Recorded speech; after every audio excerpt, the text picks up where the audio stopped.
Bien, moi je présente donc un intensif qui a lieu, qui se situe dans la Ruhr. C'est un voyage en fait qui a lieu à la fin du mois d'octobre, sur 3 jours.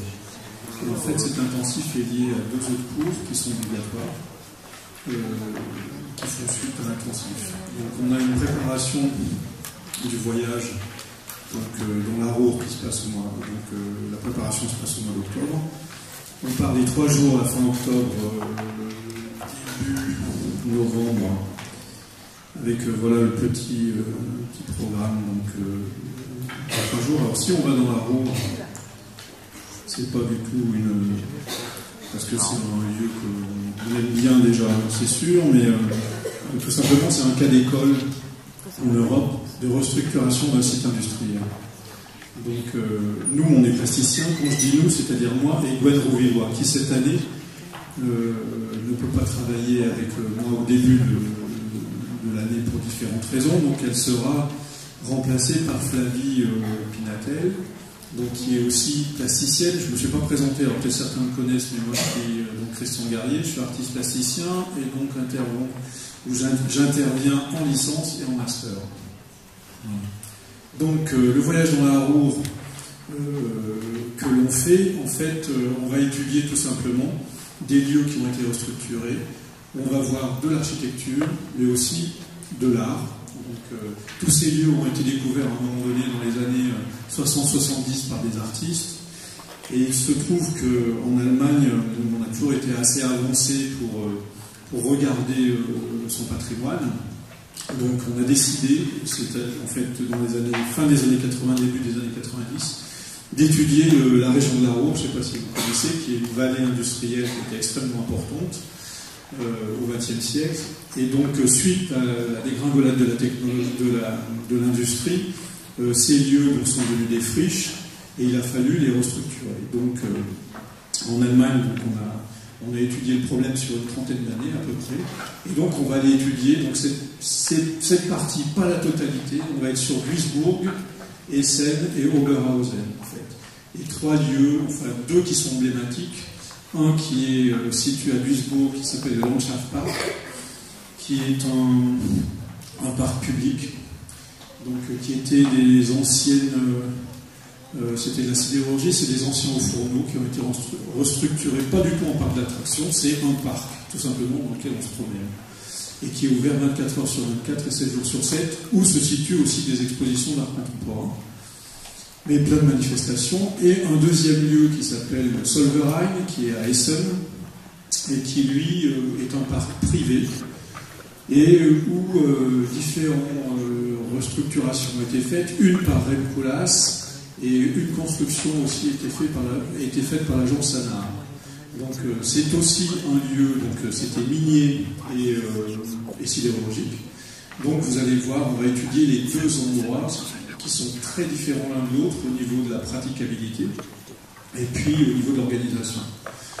Donc plus, vous suivez, en fait, si vous arrivez à le dire un peu plus correctement, même si ça saute. Donc 2 ou 3 lieux qui ont été investis par des artistes, dont notamment un qui est un ancien terril, le terril Schurenbach, où est installée une pièce de Richard Serra, qui est un artiste américain extrêmement important, et qui a installé une pièce sur le terril. Donc voilà, en fait, on ira certainement au musée de Schipperfield aussi, donc à Essen, et on termine le voyage par une visite d'un lieu. Alors on hésite entre 2 chaque année, ça dépend un petit peu de la possibilité d'accès, puisque c'est des lieux par moment qui sont fermés. Enfin bon. Et donc c'est le 4e jour, donc c'est du côté de Cologne, c'est la fondation Lang. Donc c'est 2 fondations privées, hein. Donc, soit la fondation Lang, soit ce qu'on appelle la fondation Insollenbräuch. Insollenbräuch, c'est une collection privée de peinture et qui a été installé dans un site, c'est une petite île en fait, c'est cerclé d'un cours d'eau, avec des bâtiments très différents les uns des autres, qui sont réalisés la plupart du temps avec des briques récupérées dans la région dans le nord de l'Allemagne.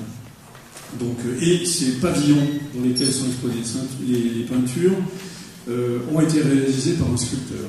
Donc c'est assez intéressant en tant qu'architecte de regarder un petit peu comment les choses ont été faites.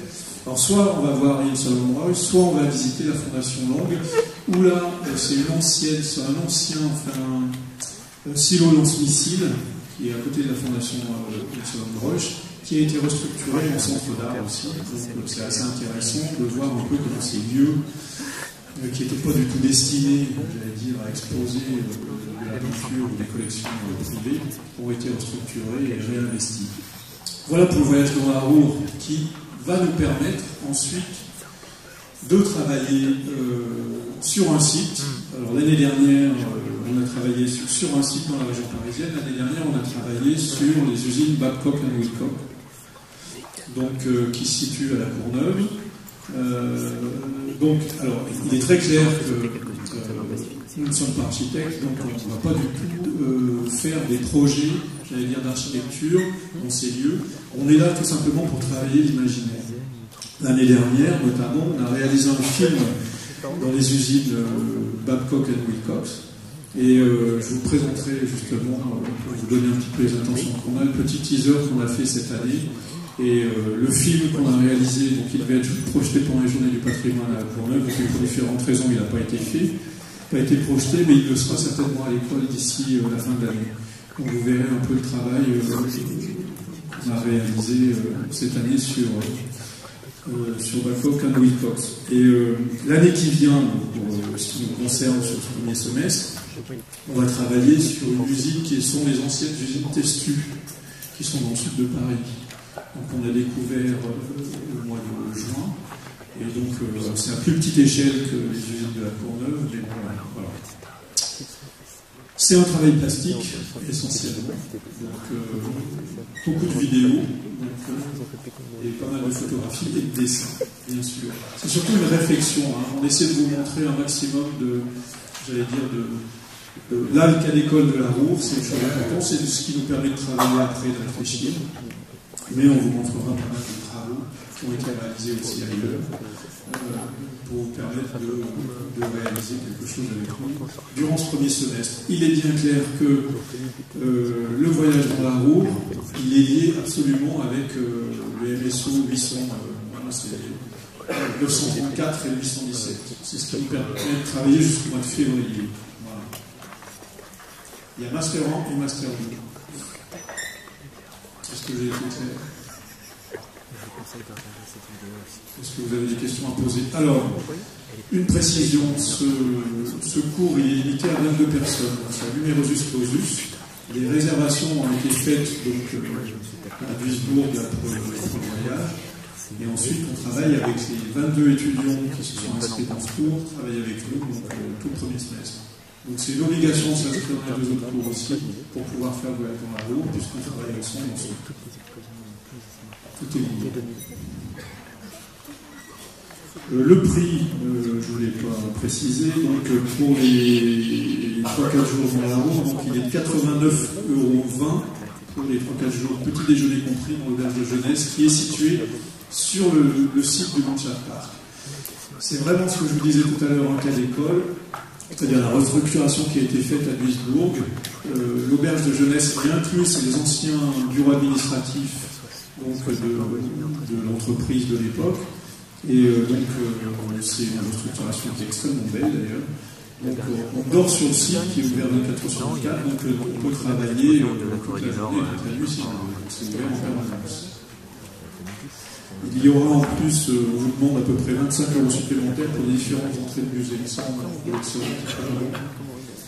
Et surtout, donc, ce que je précise à la fin, c'est que pour pouvoir vous inscrire à ce cours, il y a beaucoup de demandes en fait cette année. On est obligé de vous demander une petite lettre de motivation, c'est-à-dire que c'est pas un peu une page, mais en 3-4 lignes, pourquoi vous inscrivez dans ce cours, qu'est-ce qui vous intéresse dans le patrimoine industriel, pourquoi vous voulez participer et travailler avec nous. Donc, et ça, il faut nous l'envoyer avant le 26 septembre, c'est-à-dire le samedi, puisque l'inscription se fera mardi au premier cours qui a lieu de 11h à 13h, mardi prochain. Donc, j'ai pas la salle encore, mais je vous la préciserai après par courrier. Donc, sachant qu'il y a juste 22 places disponibles. Voilà. Quand je parle du prix du voyage, 89,20 €, c'est voyage compris, hein, donc bus et compagnie, il n'y a pas de frais supplémentaires.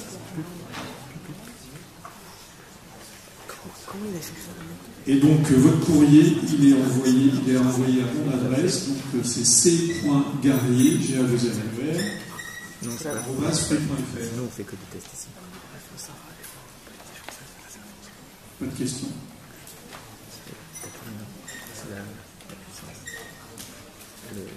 Je peux vous envoyer, si vous voulez, le teaser. Sur le travail qui a été réalisé cette année avec les étudiants. Alors, je ne sais pas s'il y aura beaucoup de sons, mais ça va vous donner une idée. Absolument rien, donc c'est bon pour la qualité. Il faut couper la lumière.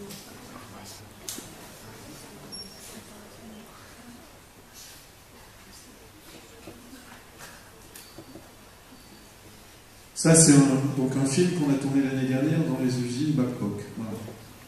Donc c'est un petit teaser de 20 secondes qui a été introduit dans les présentations à la Courneuve des Journées du patrimoine.